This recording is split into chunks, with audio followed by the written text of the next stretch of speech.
Hello and welcome back to Lorcana Villain. My name is Baker and today we're taking a look at the top 8 deck lists for a 2K event that took place in Fairfax, Virginia at Games and Comics Pair O Dice. This event took place on Sunday the 14th of January, so I am a couple of days late, but with the lists just were not available. I even messaged the Facebook page, the official Facebook page of the store, hoping to get hold of them, and I saw Mushu Report doing the same and didn't seem to get a reply. I'm sure they were too busy, but a hero in our midst, Zach Bivens, who is a featured player on this top 8, graced us with the full list. So our information today comes from him. So thank him very much. Thank you very much, Zach. And we'll be talking about you very shortly as we go through your list. But yeah, we've got a nice varied set of top 8 lists here. Only 2 Ruby Amethysts. So let's take a look. So our 2 finalists did a prize split, so joint first and second place. Starting off with Rob, who played Steel Amber Songs. It's been a hot minute since Steel Amber Songs has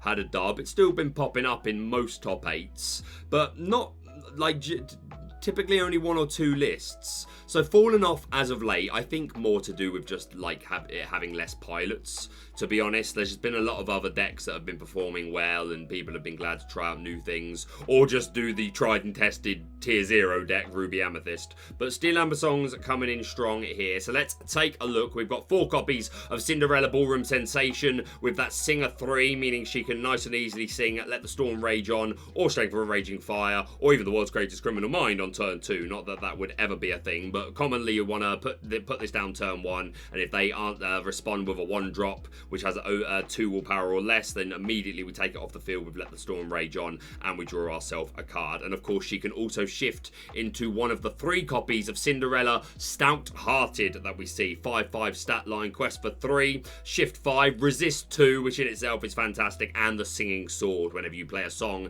this character may challenge ready characters this turn. So a plethora of songs, as I mentioned, 4 Storm Rage On, which works really well with Cinderella, but just works well at any point in the game if you can pay for it, whether by singing or just paying ink. 2 chip damage is good, especially if you add it to all of our other cards that do chip. We can start banishing things left, right, and center. We get to draw a card, so this is a very powerful card. Strength of a Raging Fire, obviously, with this sort of deck, wants to build a nice wide board. So all being well, we're going to be doing at least 3 damage with this, and potentially even 4 or 5 or even more. We don't see any smashes here. I'm a big advocate for smash, but we are playing the Sleepy's Flutes in here, which we'll get to in a moment. 4 copies A Whole New World, of course, for that hand refresh for us and our opponent, whether they likes it or not. 4 copies of Grab Your Sword for that spread chip damage, helping us control the board, especially playing a couple of these in a turn can completely wipe the opposing board. And obviously being a song, we can sing it with a plethora of 5 cost or more characters. And as I touched on, the Sleepy's Flute,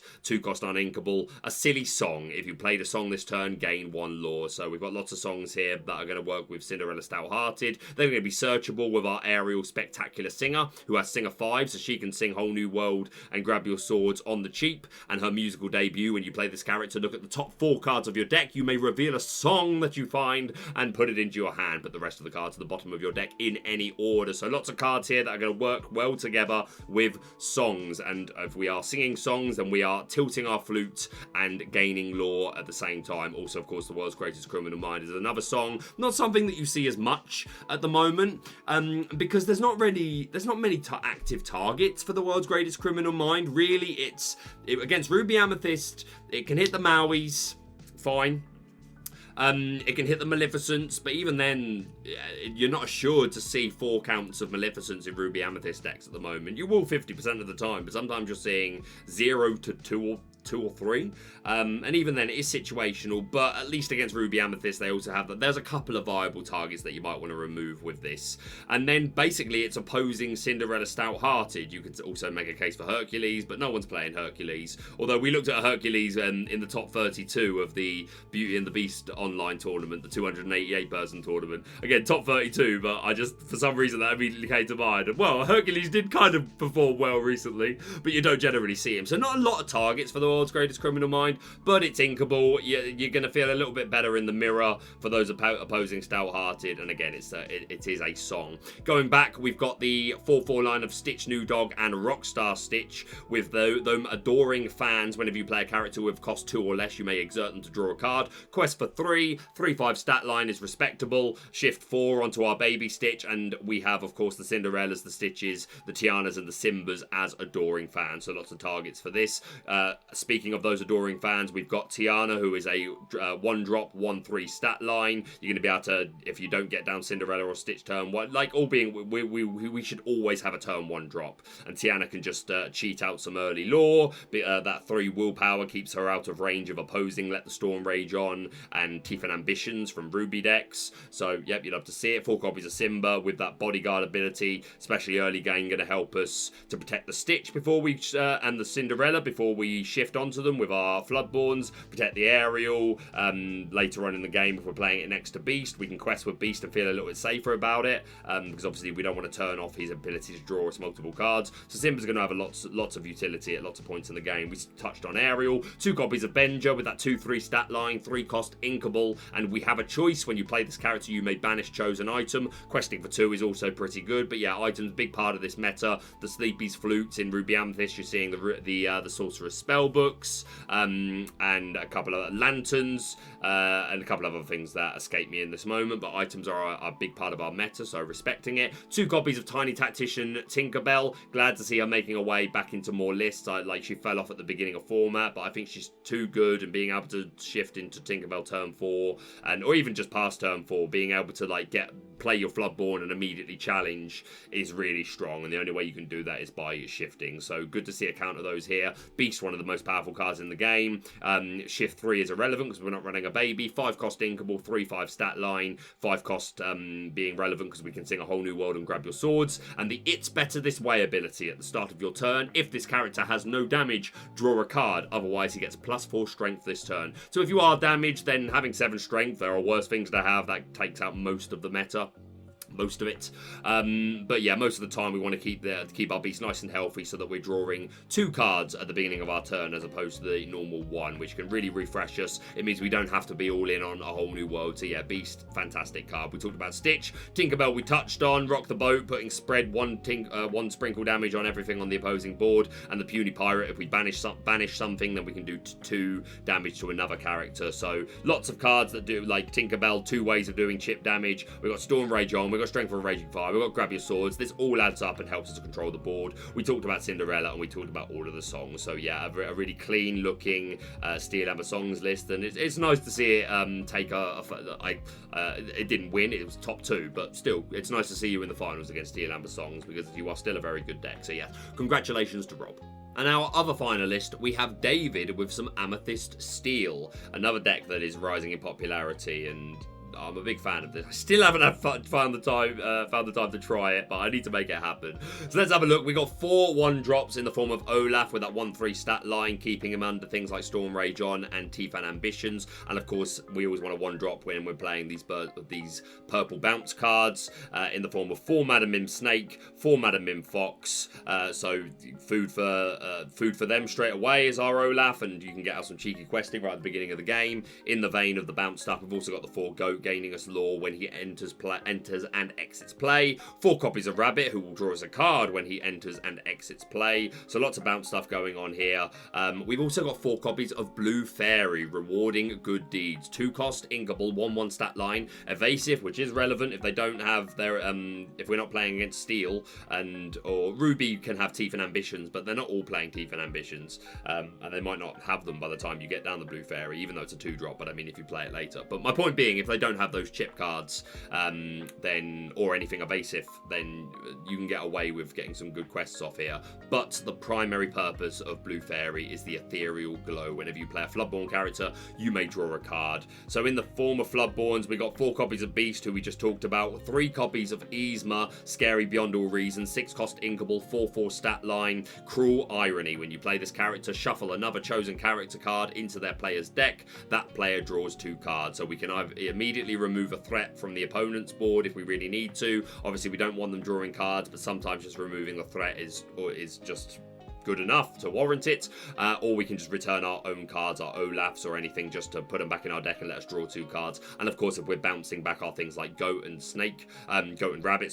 then they're going to get extra value off of leaving the field. Also, full copies of Tinkerbell, who we've talked about, and 3 copies of Elsa, Spirit of Winter, 8 cost uninkable, 4/6 stat line, quest for 3, and Deep Freeze. When you play this character, exert up to 2 chosen characters. They can't ready at the start of the next turn. Elsa's always been strong, and I keep making this point of, if it's an Amethyst mirror, even if it's Ruby Amethyst mirror or Ruby Amethyst versus Steel Amethyst, I can still see a lot of those games getting to, like, by turn 7-8, you're both maybe at the 15-16 power spike part of the game, where you can just win out of nowhere with like a Merlin and a bounce and something like that. So having this Elsa can just put you ahead of that clock so that you get to 21st, and a great stat line, and yeah, Elsa's very, very strong. So lots of Floodborn characters that can work with our blue fairy to draw us additional cards. 4 Maleficents for the draw. We've talked about Benja, we've talked about Baby Tink, 2 Ursula, who is now tried and tested staple of most Ruby Amethyst. Not all Steel Amethyst are playing the Ursula, but we see 2 here, 7 cost uninkable, 2/8 stat line, which is just so big and bulky. Opposing Steel decks are really going to struggle to get through this with their chip cards. Questing for 3 is huge, and then it's too easy. When you play this character, your opponent loses 1 law, and you may draw a card, so very, very powerful. Friends on the other side, to draw some extra cards, we can pay for it or we can sing with it. We've talked about the rest of these songs, so yeah, a fantastic looking high skill tier list, I believe. But yeah, congratulations to David. In the vein of going through all the decks that are the same in a row, because I think that's cleaner, I'm going to skip us to top 8 and go through the other Amethyst Steel deck. And this is the one piloted by our champion, our champion of our hearts and of our deck lists for this video, Zach Bivens. Zach Bivens is a fantastic person. If you don't know them, then they are very quickly establishing themselves as one of the best players in the game. They, so far, have 8 top 8s in Lorcana 1Ks. They have 1 championship where they came first. And I think this is the most top 8 placements of any Lorcana players. Like, if anyone wants to correct me on that, please do. I will say forthcomingly that I'm not saying that having done loads of research into it, but I follow the news to a degree, to a pretty high degree, as you can imagine, running the channel. I'm tapped into most of the veins of the community. I'm not saying all of them, but as far as I can tell, and I'm talking in terms of like 1Ks or above, I think this is our player with the most. Again, let me know in the comments if there is anyone I'm missing, but even if there are others, there definitely aren't many. So a player to watch out for, and just a really lovely person. If you follow them on Twitter, they have done, I think, 2, maybe more, but definitely 2 complete deck giveaways, like 2 tournaments that they won, and then they've just tweeted, hey, if you like and retweet this, I'll pick someone in a week, 2 weeks, and I will give away my entire deck. And that's just been incredible. So major shout out to a great player and a great human in the community. So the differences between Zach's list and David's list that we looked at before are David's only playing 3 friends on the other side, Zach's playing 4. The same counts of all the other songs. Zach was playing 4 Elsa, David's only playing 3. They're both on 4 Tink. Zach's on 2 Yzma to David's 3. Zach's on 3 Tinkerbell to David's 2. Zach's on 4 Benja to David's 2. And Zach's on 3 Maleficent to David's 4. And Zach is on 3 Blue Fairy to David's 4. So a few different counts. No different character, like no card. Oh yeah, other than the Ursula. So yeah, Zach isn't playing the Ursulas. Other than that, everything is same cards, just different counts. So I've just talked through all those cards, so I won't do that again. But what I will do is go onto Twitter and go onto the thread that Zach made at the time, talking about his deck. And a few people asking some questions. He said he wouldn't make any changes, but if people really wanted to find space for something else, then you could go to lower counts of Yzmas and Benjas. But he did make this comment, which is quote word for word. 4 Bender is clutch right now. Answering a turn 3 Quill lets you take games from the difficult blue matchups, and keeping spellbooks off the table lets you grind out Ruby Amethyst decks. Blue Fairy overperformed during the event. I wouldn't change them. Shout out to Bobby McHugh and Luke V. Vonderland, but is infinitely worse into Amber Steel, which took me out in top 8. So you hear it from the man himself. Blue Fairy overperforms. 4 Bender is really good, being able to answer those things that he just said, but he also stated if you did need to find a space, you could go down to a lower count, but still singing their praises. So yeah, you heard it from the man himself, and yeah, obviously a fantastic deck builder, a fantastic player. So congratulations to Zach on another top 8. Let's go into our top 4. We've got the first of our Ruby Amethyst control deck. So we've got 6 1-drops in the form of 3 Olaf and 3 Mini that are going to work with our bounce cards, Madam Mim, Snake and Fox, both here at 4 counts. We've also got the 4 Goat, the 4 Rabbit, the 4 Maleficent for that card draw. We've got 2 copies of Kuzco creeping into more Ruby Amethyst lists as a 2-drop, meaning if we do miss the 1-drop on turns 1 to 2, we're not just doing nothing until turn 3. Kuzco with a 1-2 stat line, and when this character is banished, you may draw a card, so a good addition to the early game to make you a bit more consistent. We are running the 2 copies of Fidget, Ratigan's Henchman, with 3-cost Inkable with a 3-2 stat line and evasive here, purely as an answer to Stylish Surfer Mini. Of course, we are seeing a raise in other evasives, courtesy of other things, especially with the rise of Green Fusser. So you are seeing other evasives like Pongo and Ray, and these can also be answered by Fidget. So a really good include. We are also playing 4 copies of the Stylish Surfer Mini, 3-cost Inkable, 1-3 stat line, quest for 2 evasive. Really annoying. If they don't have evasive answers, then they're not doing anything about it unless they play the most diabolical scheme, and if they're not playing that, then they're not doing anything about it until Dragon's Fire, and if they're not playing that, they're not doing anything about it until Lady Tremaine, and that insists that you only have Mini on the field, and if they can't fulfill that condition, it sits there until Be Prepared. So if they are not prepared for Stylish Surfer Mini, she will surf law all over the table. We've got 3 copies of Maui, fantastic response card with that Rush 6-5 stat line. Lady Tremaine, as I just alluded to, one of Ruby's best cards, 6-cost uninkable, 3-4 stat line, quest for 2, and power to rule at last. When you play this character, each opponent chooses and banishes one of their characters. Can be played around, as I just referred to, by playing some extra 1-drops, so you've got multiple characters before they play the Lady Tremaine, but you've still got, it forces you to have that, and if you're questing, sometimes they're able to just challenge into everything except the target for Tremaine, and Tremaine gets value more often than not. We are seeing 1 copy of Madam Mim Purple Dragon, 7-cost Inkable, 5-7 stat line, quest for 4, and evasive, and the I win ability. When you play this character, banish her or return 2 chosen characters of yours to your hand. So the Purple Dragon pops up once every now and then, popped up right at the beginning of the meta, and then she disappeared for a while, and then I think she popped up once a couple of weeks ago, and then she was on a trot again, but here she is once again. Obviously works well. We've got a lot of low cost characters, 6 1-drops, we've got the 2 Kuzco, so lots of food to try and get this down. If you are able to get it down and make it stick, then having evasive and questing for 4 with a big bulky 7 is gonna put in some work. And again, it just it's another card that allows us to reuse our come into play abilities, because we've got Snake and Fox, but sometimes you use a lot of these just in the first 5-6 turns of the game, just keeping control of the board and bouncing your rabbits and bouncing your 1-drop and all that sort of stuff. So it can come to a point close to the end of the game, especially if it is going long, where you've run out of those cards. So nice to have the Purple Dragon to say, oh, I'd love to take back a Rabbit and an Ursula, or an Ursula and an Elsa, and reuse them. So you love to see it. We've talked about Ursula, we've talked about Elsa, 3 Maleficents in here, quite commonly becoming a lower count. Still worth the include in my opinion though, if you are playing this more high-end heavy version, as opposed to an aggro bounce version with Arthur, etc. But yeah, if you're playing for the late game control, I think a 2 or 3 count is right with that Dragon's Fire ability. 1 copy of Dragon's Fire finding its way in here, which I really like. Some kind, we have answers to evasive, but again, this can help us deal with Arthurs and Ariels and things like that. So and it means you don't have to, sometimes you play Be Prepared where a Dragon's Fire would have done.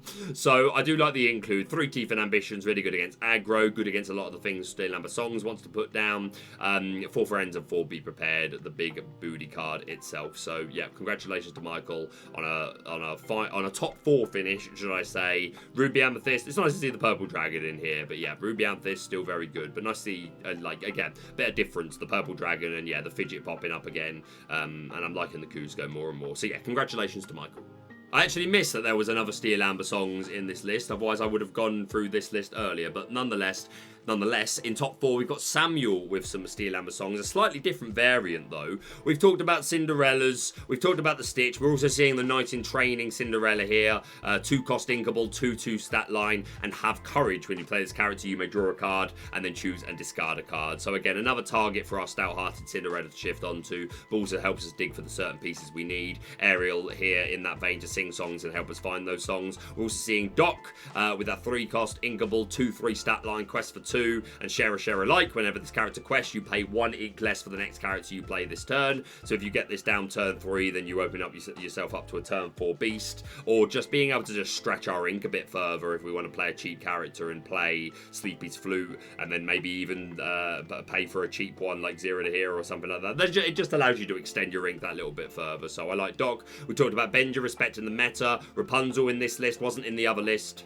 but still very strong. 4-cost inkable, 1/5 stat line, quest for 2, but most importantly, Gleam and Glow. When you play this character, remove up to 3 damage from one of your chosen from one of your characters. Draw a card for each one removed this way. So an additional way to draw if we don't go down the Beast or the Whole New World line.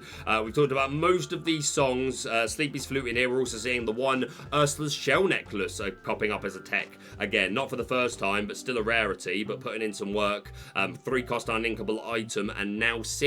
Whenever you play a song, you may pay 1 ink to draw a card. So when we sing in songs, not only are we powering up the singing sword, not only are we tilting the flute, but we be glowing that Ursula's Shell Necklace yo. So again, like to see it, like the tech, and of course 2 copies of Zero to Hero. Another song, 2-cost uninkable. Count the number of characters you have in play. You pay that amount of ink less for the next character you play this turn. So being able to sing this like between turns 2 and 3 is going to allow us to cheat out early beasts, early Stitches, either stout-hearted, shifting on if you're judging by the shift 5, and again later on in the game, let us spread that ink a little bit further and just enable our Sleepy's Flute and our Shell Necklace. So yeah, this looks fantastic. Congratulations to Samuel.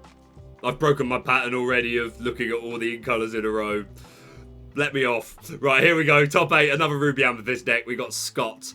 7 1-drops in this particular list with 4 Mini and 3 Olaf. We're seeing the 3 Kuzco again. We're seeing the same counts of Snake, Fox, Rabbit, and Goat. Only 3 of the Stylish Surfer in here. Once again, seeing the 2 Fidget becoming more and more, earning more and more places being filled with those fidgets. We're also seeing the 2 Merlin Crab. Going to boost our characters to deal with bigger threats. Works really well with our 1-drops to control the board early. Also works really well with our Stylish Surfer Mini into opposing Stylish Surfer Minis if we boost ours up and challenge into theirs. But again, Fidget also here to help with those evasive threats. And also a response, not just a Stylish Surfer Mini, but the raise in, I think, Green Farsa, like everyone, like that suddenly took a lot of people by storm, and just evasives in general. I think people were realizing, hey, we're not paying enough respect to evasives and they're doing really well, so we should probably do something about that. We see the 4 Maui, 3 Tremaine, 3 Ursula and 1 Elsa. We see no Maleficent Dragon in here. Sometimes just 7 or 8 is active and game changing quicker than 9. Well, it's always active quicker than 9 is, Baker. What a stupid thing to say. My point being, like, worth investing more in these turns. Sometimes just the fact that it's 9 ink, that it's 1 turn too late was what I was trying to get out there. 3 Deep and Ambitions, 4 Friends, 4 Be Prepared, and we are seeing the 2 copies of the Sorcerer's Spellbook. Pay 1 ink, tilt, draw a card, and make your opponent tilt as you win the race just from having it if they don't, or if they can't. There was a lot of Benja here, so maybe, like, yeah, my point being, this field seemed to have a lot of item removal, and it never feels good to have Benja, like, just get a free -1 on your overall cards for it. But hey, if you've already been able to get enough value from it before the Benja goes down, then it's done its job. But nonetheless, congratulations to Scott on a top 8 finish. And our last 2 decks are both Sapphire Steel Pawp and Ping, or Pawp Control, however you want to call it. But we have the 2 copies of Jafar Royal Vizier with that 3/2 stat line, 2 cost inkable, and I don't trust him, sire. During your turn, this character gains evasive. Could have played this or the Cruella de Vil. Personally, I love Jafar. That's a top 3 villain for me. But yeah, an answer to evasive cards like Stylish Surfer Mini, and we've talked about the rise of things like Ray and other evasives. Also things like Pascal, which we haven't seen lately, and which is probably due to more people being prepared for evasive. But yeah, Charlie was certainly prepared. 3 copies of Prince Eric as a 2 drop that can hit for 3 with that Challenger 2. This is really strong to put down. Deals with a lot of the early game cards that we're seeing, especially from Amethyst and Steel and Amber decks. So yeah, a really nice cheap way of dealing with those and keeping them under control. We're also seeing 2 copies of Winnie the Pooh here. 3 cost inkable, 2/3 stat line, quest for 2, and Honeypot. Whenever this character quests, you may put a card from your hand into your inkwell face down. I much prefer Mickey. I think there is still a lot of smash even in this deck. There's still strength for a Raging Fire. It's not unrealistic to have a turn, if you go second against a player that if they went turn 3 Ariel or turn 3 Gaston. Okay, I go turn 3 Winnie the Pooh. Now they have grab your swords into Storm of a Raging Fire, Storm of a Raging Fire. I think this just isn't safe enough. I know Mickey's uninkable. So that was a big part of the decision, I'm sure. Also, the fact that this thing can get the ability off multiple times. Personally, I prefer Mickey. Let me know in comments. Am I wrong? Should I be playing Winnie the Pooh in my Sapphire decks instead? Let me know. But Charlie led Winnie the Pooh to a top 8 finish, so respect it. 3 copies of Benja we talked about. We talked about Tinkerbell. We do see 4 copies of Belle here, who wants to benefit from all the ramp that we'd be doing as a Sapphire deck. 4 cost inkable, 2/4 stat line. Read a book, serving as an additional Fishbone Quill, allowing us to accelerate our ink. Most importantly, my favourite part, when you have 10 or more cards in your inkwell, this character gets +4 lore. So again, when we do get to that point in the game where we've got 10 or more ink, which can be achieved quite easily by turn 6, 7, 8, depending on how well you were able to ramp early. But yeah, this just becomes an immediate, okay, have an answer for me, have removal for me, or I'm probably just going to race ahead of you. So yeah, Bell putting in work. 3 copies of Flavisham, our toy maker, 4 cost inkable, 1/6 stat line, and Artificer. When you play this character and whenever he quests, you may banish one of your items to draw 2 cards. This is going to work. We've only got 2 items here, 8 total. 8 cards, which are items, but 2 different ones. 4 copies of Portugal, 4 copies of Fishbone Quill. More and more Port players saying you don't need anything else, these 2 are enough. Portugal, of course, drawing us a card when we play it, and that's Redwood ability, where we can banish it to remove 2 damage counters. Works well with most things, but really nice play with Beast. If they're able to put some chip damage onto him to stop us drawing extra cards, we might be able to heal all of that up. But again, just Portugal's very good for drawing an instant card. We can remove it with Flavisham to draw 2 cards, both when we put down Flavisham and when he quests, and of course the Fishbone Quill, which allows us to accelerate our inkwell. So yeah, Flavisham putting in a lot of work. We got 3 copies of the Grandfather Clock Cogsworth, 5 cost inkable, 2/5 stat line. He nice and bulky. Ward, which is great to have, meaning if he's not questing, Be Prepared answers him, and that's pretty much it. Or a Lady Tremaine if you're able to eliminate all the other characters. And the Unwind ability, your other characters gain resist 1. So against any steel, resist is always good, but against steel decks, this is going to be really, really annoying. And hey, just against anything, there's been multiple times where I've been against a Cogsworth with Ruby Amethyst, and just that giving everything resist 1 has just been enough to completely stop me from being able to wipe them. So Cogsworth putting in a lot of work, and of course he's a 5 cost, so he can sing our 5 cost songs. We talked about Beast. We've got Gaston, intellectual powerhouse, 6 cost uninkable, 4/4 stat line. Quest for 3, which is big, and developed brain, something I apparently do not have. When you play this character, look at the top 3 cards of your deck. You may put 1 into your hand, but the rest at the bottom of your deck in any order. So drawing cards is king. Looking at the top 3 cards and picking which one of them you want is King of Kings, so we love to see it. And he quests big, and again, we're ramping as much as possible, so this should be online by turns 4 or 5. We talked about Tinkerbell. Hades is here at a 3 count, 7 cost uninkable, 3/6 stat line, so very bulky. Quest for 2, and is there a downside to this? When you play this character, you may put chosen opposing character into their player's inkwell face down. Obviously, we don't love funneling their inkwell, but it's targeted removal, which is really strong, and it gets around some of those pesky Mufasa cards cards who like to be banished, because this ain't banishing. So Hades still a very powerful card. 3 copies of Nothing to Hide, becoming a staple of these Sapphire decks. Each opponent reveals their hand, draw a card. So you're just scouting for information. Is it the right time for me to put down my bell? Can you instantly remove it? Is it the right time for me to play a whole new world? Just information is really, really good. And the fact that it lets you draw a card is good. It's actually our only 1-drop. So yeah, turn 1, just playing this, you get to replace the card, and immediately you can kind of pan out your opponent's next couple of turns. Obviously, any new cards they draw may change things, but you get a decent idea of like the way you should play your hand. 3 copies of Smash, which I've talked about many times, being very important, being able to remove things like aerials, like Arthurs, lots of stuff from the early mid game is 3 wallpaper, like docks. Sometimes they just gotta go. In the vein of going, we've got Let It Go, Let It Go. It's been a while since I burst into song, which some people might be glad for, but for those of you that were missing it, there you go. But you need to let it go because we've got cards to talk about. Put chosen character into the player's inkwell face down and exert it again. Like Hades, we don't like funneling their inkwell, but targeted removal is good. We can sing it with a lot of our characters, so lovely, lovely, lovely. 4 Whole New World, 4 Grubby Swords, and we talked about the items. So yeah, fantastic looking deck. I'm not a big fan of the Winnie the Pooh myself. Everything else looks, yeah, I would like. Yeah, this is probably a shell I would take, and I'd just swap these out. Might swap mess with some counts, but overall I really like the look of this deck, so congratulations to Charlie.